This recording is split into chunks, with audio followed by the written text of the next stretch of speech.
조선시대의 무기징역, 유배.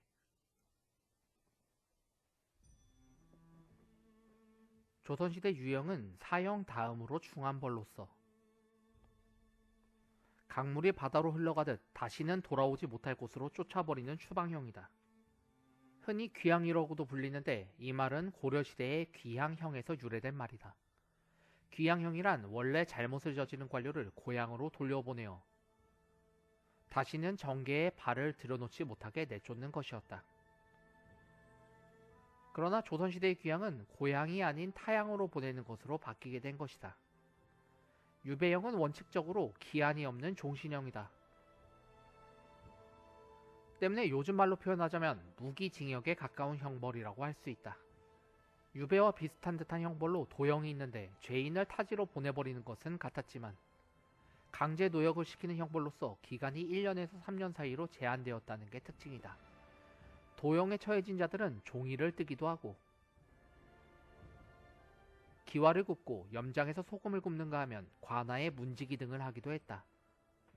도형 중에 말단 군졸로 복무하는 충군도 있었는데 바로 이순신이 이런 충군을 2번이나 당했다. 그런데 유배형과 도형은 실제로 뚜렷한 구분이 없었다. 도형에 처해져도 특별히 하는 일 없이 놀며 지내거나 기한이 되어도 방면되지 못하는 일이 잦았으며 유배형 역시 사실상 중간에 방면되는 일이 잦았기 때문이다.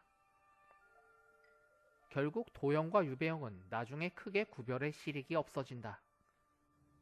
유배는 주로 어디로 갔는가? 유배는 죄질에 따라 거주지로부터 멀어졌다. 크게 600리, 750리, 900리 유배로 나눠졌는데 사실 제대로 지켜지진 않았다.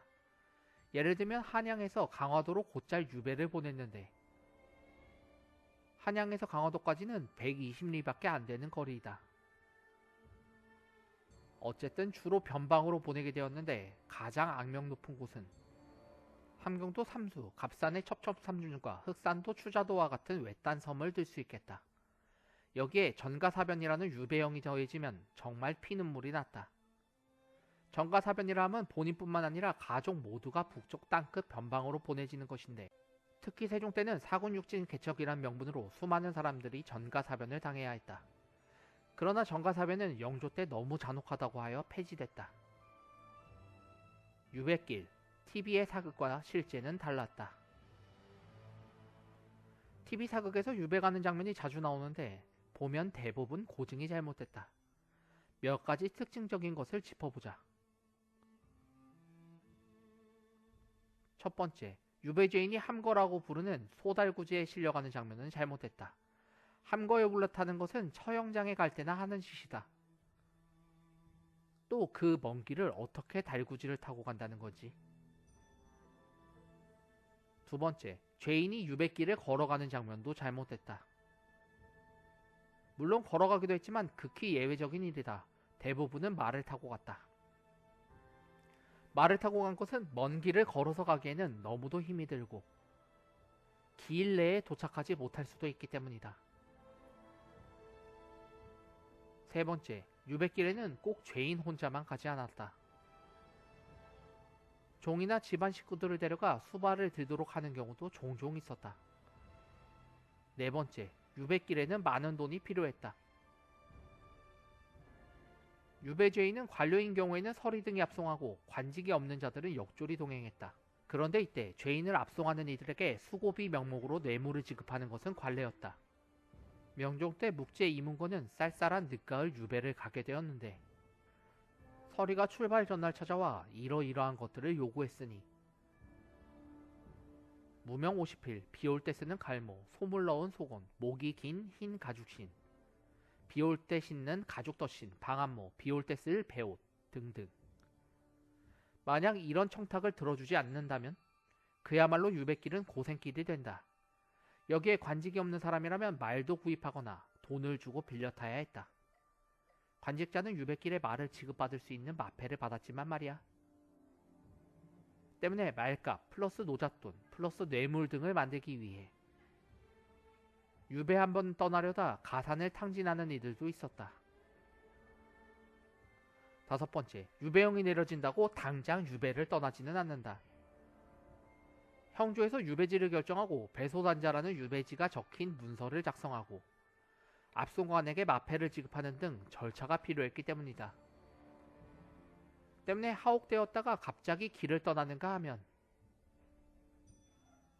형조에 가서 대기하고 있다가 역졸의 인도하에 길을 떠나는 수도 있었고, 집에서 대기하고 있다가 가족들과 작별 인사를 나눈 뒤 떠나기도 했다. 심지어 한 달을 버벅거리다가 떠나는 경우도 있었다. 6번째, 남편이 유배를 떠나면 아내들은 입던 속옷을 벗어주곤 했다. 평생 다시 볼 줄 모르는 남편을 위해 자신의 채취가 배어있는 속옷을 건네주곤 했던 것이다. 호합한 유배길.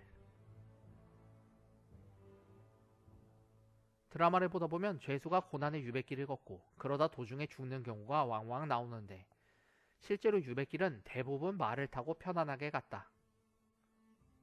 오히려 권세 있는 세도가로서 곧 다시 풀려날 가능성이 높은 인물이 유배길에 오르면 고을 수령들은 조금이라도 잘 보여서 훗날 출세길을 보장받기 위해 갖은 노력을 했으니 접경지역까지 친히 마중을 나와 좋은 음식과 술로 접대를 하고는 여행길에 필요한 옷가지, 말편자, 비올 때 쓰는 갈모, 말먹일 콩 등 각종 물자를 지원했다.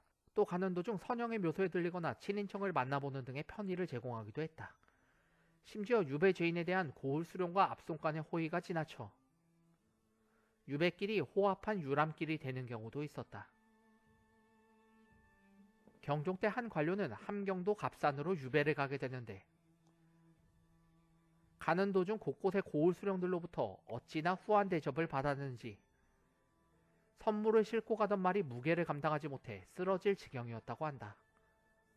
심지어 유배 중인 어떤 관료는 이런 호사에 익숙해져서 고을 사또가 친히 마중을 나오지 않는다고 버럭 화를 내기도 했다. 나중에 이 사실을 알고 사또가 부랴부랴 산의 진미를 차려 점심상을 차려왔는데 화가 나서 모두 돌려보냈다고 한다.